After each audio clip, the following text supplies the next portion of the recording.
నమస్తే రమగారు. నమస్తే జయ. రమగారు, పెళ్ళైపోయింది, కొన్ని సంవత్సరాలు అయిపోయినాయి. ఏమనిపిస్తుంది అంటే, ఎప్పుడు లేవటం, వండుకోవటం, తినడం, పడుకోవటం, ఇంతేనా నా జీవితం అని ఒకలాంటి విసుగు అనిపిస్తుందండి. దాని నుంచి ఎలా బయటపడాలి? అది ఒక్కొక్కసారి తీవ్ర స్థాయిలోకి వెళ్ళిపోతుంది. ఇప్పుడు మనం ఉన్నాం, పొద్దున్నే రావటం, కూర్చోవటం, చేయటం, మళ్ళీ వెళ్ళటం, ఇదేనా? ఏదన్నా కొంచెం బ్రేక్ చేయాలి, ఎక్కడికైనా వెళ్ళిపోవాలి, ఎవరితో మాట్లాడకూడదు. నాకైతే ఫోన్ స్విచ్ ఆఫ్ చేసేయాలనిపిస్తుంది రమగారు. అట్లా కనీసం ఒక 2-3 రోజులన్నా అట్లా అయిపోతే బాగుండా అనిపిస్తుంది. కానీ ఆదివారం ఒక్కరోజు ఇంట్లో ఉండాలంటే ఎంత ఇబ్బంది అనిపించేస్తుందో. రెండూ ఉంటాయి కదా. జీవితం మొనాటనస్గా ఉంటుంది జయ. ప్రతి ఏజ్లోనూ ఒక్కొక్కసారి అనిపిస్తుంది. కొంచెం మిడిల్ ఏజ్కి వచ్చేసరికి, పెళ్ళయ్యి ఒక 10-12 సంవత్సరాలు అంటే వీళ్ళకి 40s ఇంకా రాకముందే భర్త, పిల్లలు, జీవితం ఏంటంటే కాంజుగల్ లైఫ్లో కొంత స్టాపేజ్, రకరకాల ఇబ్బందులు వచ్చేస్తాయి. భర్తలతోటి అంత బాగా ఉండదు, అంటే కొట్లాటలు ఉండకపోయినా కూడా బాగా కలిసి ఉంటున్నామని అనిపించదు. పిల్లల పనులు, ఇంట్లో వ్యవహారాలు, తర్వాత మనకే ఏమిటో విసుగు. ఎక్కడికైనా వెళ్ళాలంటే ఎన్ని పనులో చేస్తే కానీ ఎప్పుడు మనం పని చేస్తున్నట్టే ఉంటుంది. ఈ మొనాటనీని ఎప్పటికప్పుడు ఛేదిస్తూ ఉండాలి. మనం బ్రేక్ చేసేయాలా? బ్రేక్ చేయాలి. ఇదివరకటి పరిస్థితులు వేరు, ఇప్పటి మన జీవన విధానం చాలా మార్పు వచ్చేసింది. ఇదివరకు మనం గుంపుల్లో ఉండేవాళ్ళం, కనీసం ఒక 25-30 సంవత్సరాలు అనుకో. అసలు ఇప్పుడు లేటెస్ట్ పిల్లలకి గుంపుగా ఉండటం అంటే ఏమిటో తెలియదు. ఏదైనా ఫంక్షన్ అప్పుడు అలంకరించుకుని వెళ్ళటము అంతే. మళ్ళీ సపరేట్గా కూర్చొని వాళ్ళ ఫోన్ వాళ్ళు చూసుకోవటమే, నలుగురితో మాట్లాడే అవకాశాలు కూడా లేవు. ఏముండదు. ఇప్పుడు మనమే ఇలాగే చిన్న చిన్న సమాజాలుగా ఉంటున్నాం. దీనికి మొనాటనీని బ్రేక్ చేయాలంటే మనం ఇందులో ఈ మొనాటనీ వాళ్ళు ఏమవుతారంటే, అందరికీ వస్తాయా అంటే రావు, కానీ తప్పుదారులు పట్టేస్తారు. ఇప్పుడు ఇలాగే బోర్గా ఉంటుంది. కొత్తదనం కావాలి, ఆ కొత్త థ్రిల్ కావాలి జీవితంలో. ఈ థ్రిల్ కోసం రకరకాల వ్యవహారాలు ఎంటర్ అవుతాయి. దీంట్లో చక్కగా మంచి ఏమనాలి, ఫోకస్డ్గా అత్యద్భుతమైన విషయాలు చేసి రాసేవాళ్ళు, చదివేవాళ్ళు, పరిగెత్తేవాళ్ళు, కొత్త కొత్తవి నేర్చుకుని వాటిని చేసేవాళ్ళు, ఫ్లరిష్డ్గా అయ్యేవాళ్ళు ఉంటారు. కొత్త బిజినెస్ స్టార్ట్ చేసి ఆ వైపుకు అల్లుకుపోయి ఈ మొనాటనీ నుంచి బయటపడిపోయేవాళ్ళు.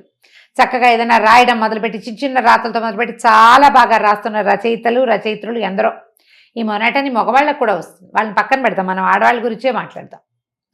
తర్వాత కొత్తవి నేర్చుకోవటం, ఎక్కడికైనా వెళ్తూ ఉండటం, మనం ఏదైనా చూసి వచ్చాం దాని మీద కూడా రాయటం, సినిమా చూసాం దాని మీద రాయటం, అలాంటివి చేసేవాళ్ళు ఉంటారు. ఇవన్నీ చూడు మన జీవితంలో ముందుకెళ్ళటానికి. అవును, అవన్నీ మనకి ప్లస్లు అవుతాయి.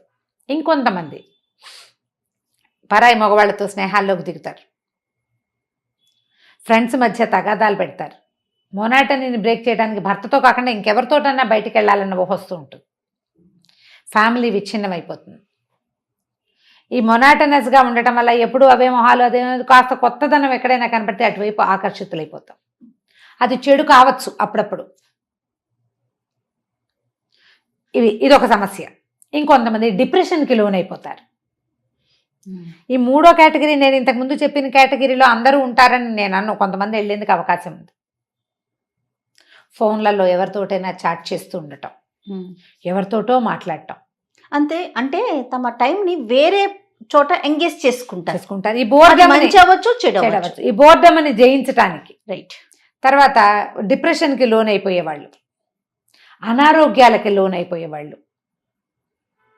తద్వారా ఏమవుతుందంటే ఫ్యామిలీ నుంచి చెడిపోతారు. డిప్రెస్డ్గా ఉన్నా ఫ్యామిలీతో సెపరేషన్ వచ్చేస్తుంది. అవును, వీళ్ళ కష్టం ఏమిటో అవతల వాళ్ళకి అర్థం కాదు. అన్నీ ఉన్నాయి, శుభ్రంగా డబ్బులు ఉన్నాయి, సరిపడా మనకి చాలా లేపైనా ఉన్నాయి. సో ఇలా ముచ్చేలాగా పిల్లలు ఉన్నారు, అమ్మ నాన్న ఉన్నారు, భర్త బాగానే ఉంటాడు, అతనికి ఏం హ్యాబిట్స్ లేవు, బాగానే ఉంటాడు, సంసారం నడు. ఎందుకు ఈ అమ్మాయి డిప్రెషన్గా ఉంది, ఇంత డిప్రెసివ్గా ఎందుకు అయిపోతుంది అర్థం కాదు. లోన్లీనెస్, మొనాటనీ నిన్ను అలా చేస్తున్నాయనే విషయం అవతల వాళ్ళకి అర్థమే కాదు. నాకు డిప్రెషన్ అమ్మా అని చెప్పేవాళ్ళని నేను ఎంతమందిని వింటూ ఉంటానో జయ. డిప్రెస్డ్గా ఉంటుంది అంటే మనం ఏంటంటే మనకున్న ఈ పరిస్థితుల్ని బీట్ చేయటం రాదు, దాటి వెళ్ళటం రాదు, దాటితే తప్పేమో అని అనిపిస్తుంది, స్వతంత్రించలేకపోతారు. నాకు విసుగ్గా ఉంది, నేను ఏదైనా చేస్తానంటే రెండో వాళ్ళు దాన్ని సమర్థించరు, ఒప్పుకోరు. వాళ్ళతోటి కూడా ఒకవేళ మిగిలిన విషయాల్లో బాగానే ఉంటారు. ఇలా ఈమెకు వస్తున్న ఈ విసుగుని, ఈ చికాకుని వాళ్ళు అర్థం చేసుకోలేరు. డిప్రెషన్ క్రమంగా అనారోగ్యానికి దారితీస్తుంది. ఈ మొయ్యలేని బరువు అయిపోతుంది జీవితం. మోకాళ్ళ నొప్పులు వచ్చేస్తాయి తొందరగా. మెనపాజల్ ఇష్యూస్ వచ్చేస్తాయి తొందరగా. ఎంతసేపు ఇంకొంతమందికి ఖాళీగా ఉండి ఉండి భర్తల మీద అనుమానాలు వస్తూ ఉంటాయి. మనకేం పని లేదు, ఎంతసేపు వాళ్ళ మీదే దృష్టి, పిల్లల మీదే దృష్టి, భయాలు వస్తాయి. వాళ్ళకి ఏదైనా అయిపోతుందేమో, వీళ్ళకి ఏదైనా అయిపోతుందేమో, అమ్మా నాన్న ఏదైనా అయిపోతారేమో, మరణాలు. అక్కడి నుంచి కొంతమంది టీవీ న్యూస్లు తెగ చూసేస్తుంటారు. అవునండి. న్యూస్లు చూసి భయం. ఎలా జయించాలి రమ్మగారు మరి? మొనాటనీని జయించాలంటే ముందు మిమ్మల్ని మీరు జయించాలి. నేను మొన్న చేసిన వీడియోలో నేను చెప్పలేదు అదే, నాకు కూడా అలాగే ఉంటుంది. దాని నుంచి ఎవ్వరూ తప్పించుకోలేరమ్మా. ఇది అందరికీ ఉండేది. బాగా బిజీగా ఉండి రోజస్తమానం పనిచేసి అంటే క్రియేటివ్ పనులు చేసే వాళ్ళకి కూడా మొనాటనీ వస్తుంది. నేను చెప్పట్లా, మంచి అంతే, మంచి సంపాదనలో ఉన్న వాళ్ళకి కూడా మొనాటనీ వస్తుంది. అద్భుతమైన కాంజుగల్, అద్భుతమైన దాంపత్య జీవితం, మంచి సంసార జీవితం ఉన్న వాళ్ళకి వస్తుంది. మొనాటనీ రావటం ఏంటంటే మనకి సమాజం చిన్నదైపోవటం వల్ల వస్తుంది. శరీరంలో హార్మోన్స్లో ఒక చిన్న ఇంబ్యాలెన్స్ ఏర్పడినా కూడా వస్తుంది. ఓకే. విసుగుదల జయించాలంటే మీరు ఏ బంధనాల్లో కట్టుబడి ఉన్నారో వాటిని లూజన్ చేసుకోండి. కొంచెం ఒక చిన్న హౌస్ వైఫ్ అనుకుందాం, మామూలు house wife, middle class family. మీకు సరదా వచ్చే ఏ విషయాన్నైనా తీసుకోండి. అది ఫ్యామిలీని ఇబ్బంది పెట్టకూడదు, మీ సేఫ్టీకి ఇబ్బంది కాకూడదు. కానీ సరదాలని ఒక లిస్ట్ అవుట్ చేయండి. సరదాగా బకెట్ లిస్ట్. చిన్నప్పుడు ఎప్పుడో చేయాలనుకున్నా. మన ఇలాంటి మాటలు చెప్తేనే లంగా ఓణీ వేసుకోవాలని ఉండేది ఆవిడికి. ఓణీలు మొదలుపెట్టిన కొద్ది రోజుల్లోనే పెళ్లి చేసేసారు. అత్తగారు ఓణీలు వేసుకొని ఇవ్వలా, చీరలు కట్టించేశారు. చిన్నప్పటి నుంచి ఎర్లీగానే శారీస్ కట్టుకున్నారు. అసలు ఆకుపచ్చ లంగా, నల్ల ఓణి అవన్నీ సరదాలు ఉండేవి ఆవిడికి. నేను చెప్పేది దానికి ఏముంది, ఇప్పుడు మొహమాటం. పెద్ద పెద్ద వాళ్ళు, యాంకర్లు ప్రతి చోట లంగా ఓణీ జావేలే వేసుకుంటున్నారు. పెళ్లిళ్లలో కూతుళ్ళ ఓణీల ఫంక్షన్లో తల్లులు ఓణీలు వేసుకుంటున్న వాళ్ళు కనపడుతున్నారు ఇప్పుడు. అవును.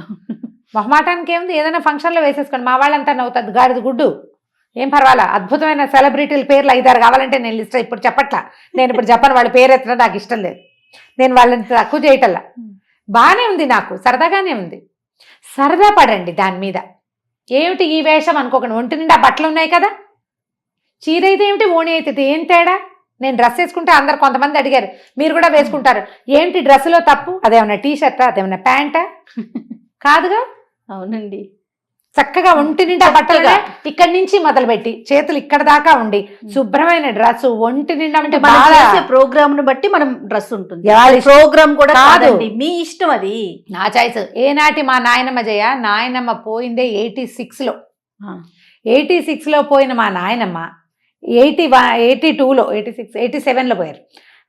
81, 82లో పిల్లలు ఓణీలు ఎందుకు లాగు చొక్కా వేసుకో, ఒంటి నిండా పొట్టంతా కనపడుతుంది, పిల్లకి పొట్ట కవర్ చేసుకోవడం రాదని 82లో మా నాయనమ్మ, అప్పటికి ఆవిడ ఇంచుమించుగా 80 సంవత్సరాల వయసున్న ఆవిడ, లాగు చొక్కా వేసుకో అంటే చుడీదార్ వేసుకోవటం అన్నమాట. పంజాబీ డ్రెస్సులు అప్పుడు కొత్త, చక్కగా ఉంది, ఒంటి నిండా బట్టలు ఉన్నాయి పిల్లకి. ఆ ఓణీలు ఎందుకు, పొట్టంతా బయట, ఇవంతా బయట అనేవారు మా నాయనమ్మ. ఈ వెనకబడిన జాతిని ఏమనాలో అర్థం కాదు నాకు. ఒక చూడీదార్ వేసుకుంటే మీకు తప్పు. వీళ్ళకి ఇలాంటి పిచ్చ ఆలోచనల నుంచి బయటికి రండి అమ్మ. ఈ పిచ్చల్లో పడకండి. ఒంటి నిండా వేసుకునే బట్టలు ఏవైనా వేసుకోవచ్చు. మొనాటనీని జయించండి. మీకు 50 ఏళ్ళున్నా 70 ఏళ్ళున్నా పర్వాలేదు. అసభ్యకరంగా ఉంటే పోనీ నువ్వు మాట్లాడాలి, నువ్వు ఏదైనాను. అసభ్యత లేదు, ఒంటి నిండా బట్టలున్నాయి. నువ్వు ఎవరిని ఏమనగలవని, ఎవరినైనా ఏమైనా అంటావో చెప్పు. మరి నీ సొంత పిల్లల మీద మనకి కంట్రోల్ లేదు కదా ఇప్పుడు. అట్లాగే ఉన్నారు రమ్మగారు. ఎందుకో ఈ పిచ్చి ఆలోచనలో నుంచి బయటకు వచ్చేయండి. మీ ఫ్యామిలీకి ఇబ్బంది కలగకూడదు, మీ సేఫ్టీకి ఏదీ రాకూడదు, అసభ్యతకి అవమానపడే రకమైన ప్రవర్తనకి వెళ్ళకండి. మీ ఆత్మగౌరవాన్ని, ఆత్మాభిమానాన్ని రక్షించుకుంటూ మీరు ఏ మొనాటనీలో నుంచి మీకు విసుగ్గా అవుతో దాంట్లో నుంచి చేంజ్ చేసుకోండి. నా సజెషన్స్ ఎప్పుడు కూడా చాలా ప్రాక్టికల్గా ఉంటాను జయ. నేను అవునండి. నా సొంత విషయంలో నేను ఏం చేయగలను నేను అదే చెప్తా కానీ నేను చెయ్యలేనివి నేను చెప్పట్లేదు. పొద్దున్నే నిద్రలేచి అంటే వాళ్ళంతా బంగారు తల్లులు, నేను పొద్దున్నే లేస్తాను కానీ అందులో లేవగానే స్నానం చేసి స్టవ్ ముట్టుకునే గుణం లేదు నాకు. ఆ బంగారు తల్లిని కానని చెప్తున్నాను నేను ఓపెన్ గా. ఎస్, మోస్ట్ ప్రాక్టికల్ థింగ్స్ ఈ రోజుకి కావాల్సిందే. ఇవాళకి ఏం కావాలి, అందులో మనం ఇబ్బంది పడకూడదు, మన కుటుంబం ఇబ్బంది పడకూడదు, మనం హాయిగా ఉండాలి. ఈ తలకాయ నొప్పులు, ఈ విసగట, దీన్ని బీట్అవుట్ చేయండి. నా పాయింట్స్ ఏంటంటే ఎక్కడికైనా అవుటింగ్కి వెళ్ళండి. ఇప్పుడు ఉద్యోగాలు నేనున్నాను రమ్మగారు, నా గురించి చెప్పండి. నువ్వే అవుటింగ్, మీ ఆయన పిల్ల అమ్మ అక్క కాదు, నాతో పద. ఓకే, అలా గ్యాప్ తీసుకోండి. ఫ్రెండ్స్, మన ఫ్రెండ్స్ తోటి ఒక 3-4 కలిసి వెళ్ళొచ్చు కదా. ఒక చిన్న ప్లేస్కి ఎక్కడికైనా వెళ్ళండి. బాధ్యతలు లేని ఒక 2 రోజుల జీవితాన్ని అనుభవించండి. ఇందులో బాధ్యత లేదా అంటే అసలు లేకపోవట్లేదు. మీ బాధ్యత మీ మీదే ఉంది, మీ కుటుంబ మర్యాద మీ మీదే ఉంది, మీ ఆత్మగౌరవం మీరే కాపాడుకోవాలి.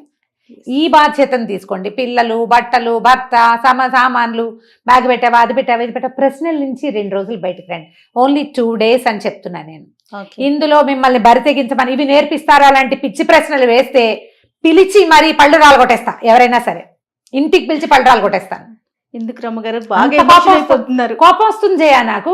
ఏమిటి ఒక హాయిగా ఫ్రీగా ఉండండి అంటే ఇవి నేర్పిస్తారు. ఏమిటి అవి నేర్పిస్తారు? నేనన్నా బట్టలు ఇప్పుకుని తిరగమన్నానా? మంచిని తీసుకోలేకపోతున్నారు. ఎందుకంటే మీ బుర్రలో బూజుంది, మీ బుర్రలో పాత చింతకాయ పచ్చడి ఉంది 10 ఏళ్ల క్రితం. దాన్ని పారేయండి బయట. మనుషులుగా ఉండండి కనీసం. ఈ రోజున ఏది అవసరమో అది తీసుకోండి. ఖచ్చితంగా నేను నీతులు కాదు చెప్పేది, అవసరమైన విషయాలు. నేను చేయలేకపోతే చెప్పకూడదు, చేసేది కదా చెప్తున్నాను నేను. మరి గ్యాప్ తీసుకోండి. చిన్ననాటి స్నేహితుల్ని కలవండి, చిన్నప్పటి విషయాలు మాట్లాడుకోండి. ఏవైనా చేదు జ్ఞాపకాలు ఉంటే ఎక్కడైనా చెప్పి వాటిని లెట్అవుట్ చేసేసుకోండి. ఎవరో ఒకళ్ళకి చెప్పండి, మీకు మీరే చెప్పుకోండి. దేవుడి దగ్గర కూర్చుని మీ కష్టాన్ని చెప్పేసుకోండి. తలుపేసేసుకోండి, వాకిలి తలుపులు వేసేయండి. చక్కగా దీపారాధన చేసుకోండి. పువ్వులు పెట్టి బాగా అలంకరణ, పాయసం అవి ఇవి చక్కగా చేయండి. 2-3 స్వీట్లు దేవుడి దగ్గర కూర్చోండి. మీకు లోపల ఏ చికాకు, ఏ విసుగుతోటి మీకు మొనాటనస్గా అనిపిస్తుందో ముందు అది తెలుసుకోండి, దాన్ని బయట పెట్టేయండి. చక్కగా దీపారాధన చేసాం కదా, పాయసం అవి నివేదన పెట్టి పాయసం తినేయండి. తర్వాత ఎంత ఫ్రెష్గా ఉంటుందో చూడండి. ఓకే, చాలా ఫ్రెష్గా ఉంటుంది. దీంట్లో నుంచి బయటపడడానికి ఈ రోజు వారడి ఒకే రకంగా పనిచేస్తూ ఉంటాం కదా, వాటిని బీట్ చేయండి. అవే రకపు వంటలు వద్దు, కొంచెం మార్చండి. ఇంట్లో సామాన్లు అవి అన్ని ఎప్పుడు ఒకేలా ఉంటాయి అనుకోండి. సోఫాలు, కుర్చీలు మార్చుకోండి. కర్చన్లు మార్చుకోండి. ఏదైనా ఫ్రెష్ పువ్వులు ఇంట్లో కనపడేలాగా పెట్టుకోండి. మొక్కలు పెంచండి. ఇంట్లోనే కాస్త చక్కగా పచ్చటి మొక్కలు ఇవాళ ఇక్కడ హ్యాంగ్ చేస్తే రేపు ఇంకో చోట హ్యాంగ్ చేయండి. బెడ్రూమ్లో ప్రతిరోజు ఒక అగరబత్తి వెలిగించుకోండి. మీకు నచ్చిన వాసన ఉండేది, పర్ఫ్యూమ్స్ అవి కాకుండా సాంబ్రాణి పొగ వేసుకోండి. దానివల్ల కొంత ఫ్రెష్ ఫీల్ వస్తుంది. ఏ మొనాటనీని మీరు జయించాలని భావిస్తున్నారో ముందు అది ఏమిటో మీరు తెలుసుకోండి. మీకు విసుగ్గా ఉంది, అదిగా ఉంది, ఇదిగా ఉంది, ఏంటి నాకేం కావాలి అనేది మిమ్మల్ని మీరు ప్రశ్నించుకోండి. మొదట మనకి ప్రశ్న, ఆ సమాధానాన్ని మన దగ్గర నుంచి మనం రాబట్టుకోండి. ఆన్సర్ తెలిసిందనుకో, ఏదో తిక్కగా ఉంది నోట్లో, నీకు స్వీట్ తినాలనిపిస్తుందో కారమో పులుపో నీకు తెలియాలిగా. అంతేగా. అంటే నువ్వేం చేయాలి? మొదట నీ నోటిని, నిన్ను గురించి నువ్వు తెలుసుకోవాలి. తెలుసుకుని దాన్ని బీట్ చేయండి. ఏవైనా నేర్చుకోండి, ఏదైనా చదవండి. ఏది డ్యాన్స్ నేర్చుకోవాలనిపిస్తే కూడా నేర్చుకోవచ్చమ్మా. 50 ఏళ్ళు కూడా డ్యాన్స్ కడ్డం కాదు. అవును, మన జయంతి రెడ్డి గారు భరతనాట్యం చేస్తారమ్మ గారు ప్రోగ్రామ్స్ లో. డాక్టర్ జయంతి రెడ్డి గారు ఎంత పెద్ద ఆవిడ, ఎంత సీనియర్ మోస్ట్ డాక్టర్, చాలా వెల్ నోన్ ఫెమిలియర్ డాక్టర్. ఈ పక్క ప్రపంచం అందరికీ తెలిసిన ఆవిడ. ఇప్పుడు వాళ్ళ అబ్బాయి ద్వారా ఆవిడ ఇంకా ఎంతమందికో తెలిసారు. చాలా మంచి డాక్టర్, మంచి పేరున్న డాక్టర్ కదా, పెద్దవారు కదా. ఆవిడ రిటైర్ అయ్యే 6-7 ఏళ్ళు అయిందేమో, మరి ఇంకా ఎక్కువైందో. అవును, మరి సరదా ఉంటే చక్కగా చేసుకోవచ్చు. ప్రధానంగా ఈ 3 పాయింట్లు. ఫస్ట్ మీ సేఫ్టీ, మీ కుటుంబ మర్యాద, మీ యొక్క ఆత్మగౌరవం, వీటిని వదలద్దు. మిగిలినవి ఏమైనా బీట్ చేయండి. సంసారము జీవితమే కాదు, నేను కూడా ఉన్నాను ఇందులో అనేది తెలుసుకోండి. నేను అని మీకు ఒక విపరీతమైన కోరికలు ఉన్నాయనుకోండి, ఒకవేళ ఫైనల్ టచ్ ఇది కూడా చెప్తాం. మీ సమాజానికి చెందనివి లేదా సమాజం హర్షించనివి ఉంటే వాటిని చక్కగా ఒక షార్ప్నర్ పెట్టి తగ్గించేసుకోండి. ఇంత పొడుగు పెన్సిల్ని కూడా షార్ప్నర్ పెడితే మొత్తం చెక్కేసి ఇంత చేసేయచ్చు మనం. జీవితంలో మనకి విపరీతపు కోరికలే కాదు, జీవితం కూడా కావాలి. మనతో ముడిపడి ఉన్న మిగిలిన సమాజాన్ని గౌరవించాలనే ఆలోచనని పెంచుకోండి. సమాజంలో ఉన్నాము అనే జ్ఞానంతో ఉండాలి. ఈ పెద్ద పెద్ద విపరీతమైన కోరికలు ఉన్నాయి కదా, వాటిని చక్కగా తగ్గించి చిన్నవిగా చేసుకోండి. అవి తీర్చుకోవడానికి ప్రయత్నం చేయండి. బట్ విపరీతమైన కోరికల జోలికి వెళ్ళి వాటి కోసం పరుగు పెట్టాలని మరీచికల వెనకాల పరిగెత్తి ఆ పని చేయొద్దు. ఇబ్బందులు తెచ్చుకోవద్దు. మీరు ఇబ్బందులు తెచ్చుకోవద్దు, కుటుంబాన్ని రోడ్డు మీద పెట్టద్దు. రైట్. జాగ్రత్తగా చేస్తే మొత్తం బోర్డంని జయించేయచ్చు. ట్రై చేసి చూడండి. సూపర్. నమస్తే రమగారు. నమస్తే జయ.